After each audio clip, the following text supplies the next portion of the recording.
Ano ang gagawin mo kung ikaw ang mabiktima ng mga pranks? Nako, kung hindi ka updated sa mga pakulo, baka mapahamak ka pa sa sobrang stress o panic. Pero alam mo ba, may mga April Fool's Day prank na nauwi sa mas malalang consequences dahil napasobra. Kaya relax ka lang at panoorin mong mabuti ang 4 na kwentong ito para next time, hindi ikaw ang mapagtitripan. Number 4. Pagsabog ng bulkan o kalokohan. Sa paggawa ng prank, ang goal ng ilan ay maging kakaiba, extreme at talagang memorable. Tulad ng kwentong ito na ginulat at tinakot ang buong Sitka, Alaska. Isang umaga noong April 1, 1974, nagulantang ang marami sa nakita nila. Makapal na usok ang tumataas mula sa bunganga ng Mount Edgecumbe, isang dormant volcano sa Kruzof Island. Sino ba naman ang hindi matataranta? Isang bulkan na matagal nang tahimik, biglang nag-aalboroto. Agad na nagpanik ang mga residente. Tumawag sila ng mga pulis, bombero at Coast Guard. Nang makarating ang balita sa mga opisyal, mabilis silang nagpadala ng helicopter para imbestigahan ang umano'y pag-aalboroto. Palapit na ang chopper sa crater nang mapansin ng piloto ang kakaibang pangyayari. Naku, hindi lava ang nakita niya, kundi isang malaking tambak ng lumang gulong na nag-aapoy. At sa tabi nito, may mga malalaking letra. Kita mula sa taas ang nakaspray paint sa snow na nagsasabing, April Fool. Ang mastermind ng prank na ito ay walang iba kundi ang 50-year-old noon na si Oliver Porky Bicker. Isang lokal na prankster na talagang pinagplanuhan ng lahat. 3 taon siyang nag-ipon ng 70 lumang gulong at hinintay ang isang perfect opportunity, ang isang maliwanag at maaraw na April Fool's Day. Kasama ang ilang kaibigan, gamit ang helicopter, dinala nila ang mga gulong at ilang galon ng kerosene papunta sa crater ng bulkan. Maingat nilang inipon ang mga gulong, sinindihan ang apoy at umuwi na parang walang nangyari. Sinabihan ni Bicker ang Federal Aviation Administration at local police tungkol sa plano, pero nakalimutan niyang ipaalam sa Coast Guard.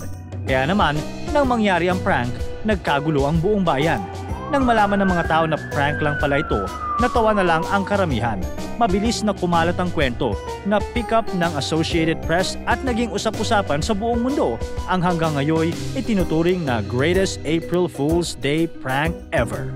Pero tandaan, sa paggawa ng prank, siguraduhin hindi ito hahantong sa panic o trahedya dahil mas mahalaga pa rin ang safety ng lahat kaysa maging greatest prankster.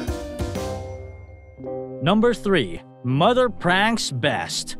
Para sa kwentong ito, kayo na ang humusga kung siya ba ang the best mom o the best prankster ever.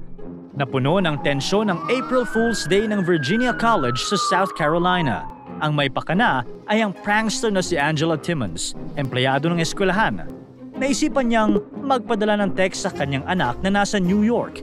Sa text, sinabi niyang nakarinig siya ng putok ng baril sa loob ng opisina at nagtatago para sa kanyang kaligtasan. Nag-alala ang anak niya. Wala na siyang makuhang reply sa nanay niya. Kaya naman nagpanik na ito. Dahil walang sumasagot sa mga sunod-sunod niyang tawag at text, agad nang humingi ng tulong ang anak sa mga otoridad. Kaya ang mga pulis rumesponde kaagad sa campus kung saan nagaganap daw ang school shooting. Pero pagdating nila, tahimik ang eskwelahan, walang anumang kaguluhan o putok ng baril sa lugar. Nang matagpuan si Angela, inamin niyang prank lang pala ang lahat.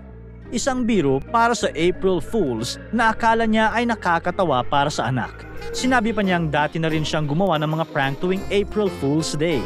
Kaya nga lang, ngayon napasobra na. Hindi naging katawa-tawa ang joke ni Angela para sa mga pulis. Agad siyang inaresto at dinala sa county jail. Kasama sa mga kasong kinakaharap niya ay ang aggravated breach of the peace at disturbing a school. Imbes na maging the best mommy prankster, abay, kailangan niya munang maging behaved prisoner. Dahil tandaan, walang biro-biro kung buhay ang nakataya. Number 2. Near, far, wherever the Titanic may be. May mga taong gagawin ng lahat makita lang ang sikat na Titanic. Meron pang nagsasubmarine sa kailaliman ng karagatan para lang masilayan ang wreckage nito.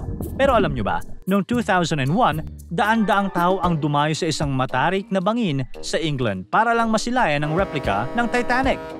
Isang DJ sa Brighton, England ang nakaisip ng kakaibang pakulo para sa April Fool's Day.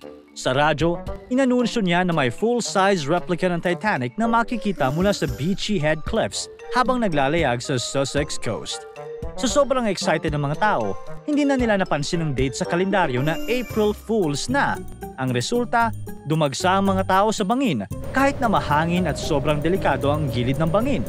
Habang tumatagal, parami ang mga tao na nakatambay sa bangin, umaasang masisilayan ang iconic na barko. Kaso nga lang, walang Titanic na dumating. At ito pa, AFD ang pangalan ng kumpanyang gumawa ng replika. At kung napansin lang ng lahat, malalaman nila na ang ibig sabihin nito ay April Fool's Day. Dahil sa dami ng taong pumunta, bumigay ang lupa sa bangin at nagkaroon ng 5 feet na bitak. Mabuti na lang at maaga pa mga Coast Guard at local council at na-barricade agad ang lugar bago pa ito tuluyang bumigay. Ilang araw matapos ang prank, tuluyan nang bumagsak ang bahagi ng bangin sa dagat. Swerteng walang nasaktan pero maraming napikon at nadismaya.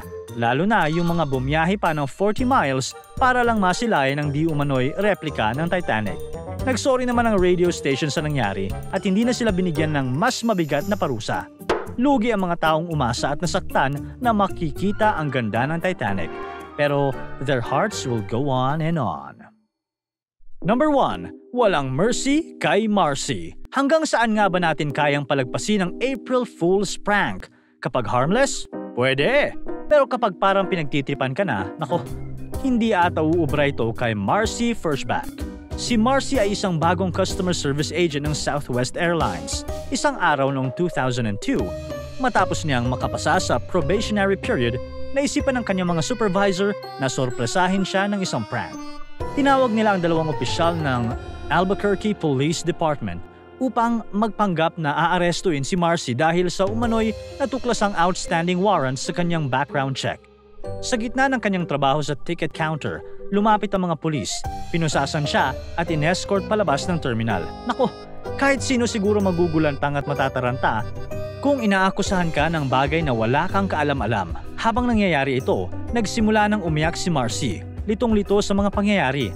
Pero paglabas nila, sinalubong siya ng mga katrabaho ng palakpakan at sigawan ng "Congratulations for being off probation!" Pero ang saya na inaasahan ng lahat ay nauwi sa luha at trauma para kay Marcy. Dahil sa insidenteng ito, nakaranas siya ng matinding emotional distress at kinailangang magpakonsulta sa psychologist. Ang sanay April Fool's prank lang ay humantong sa pagsampa ni Marcy ng kaso laban sa Southwest Airlines at sa mga opisyal ng pulisya. Ayon sa mga report, ang prank na ito ay nagdulot ng seryosong psychological injuries kay Marcy na nagresulta sa kanyang pagdemanda para sa false imprisonment, assault and battery at intentional infliction of emotional distress. Kaya paalala na hindi lahat ng prank ay nakakatawa, lalo na kung ito'y lumalampas sa personal na hangganan ng isang tao. Ikaw, game ka ba sa mga prank? Ano ang mga kaya mong gawin para maging epic din ang April Fool's Day prank mo? Pero tandaan, ang prank o joke ay okay lang naman basta wala kang masasaktan physically or emotionally. Para tuloy-tuloy ang saya at kwentuhan, huwag kalimutan mag-subscribe sa Bubbly YouTube channel at pindutin ang notification bell.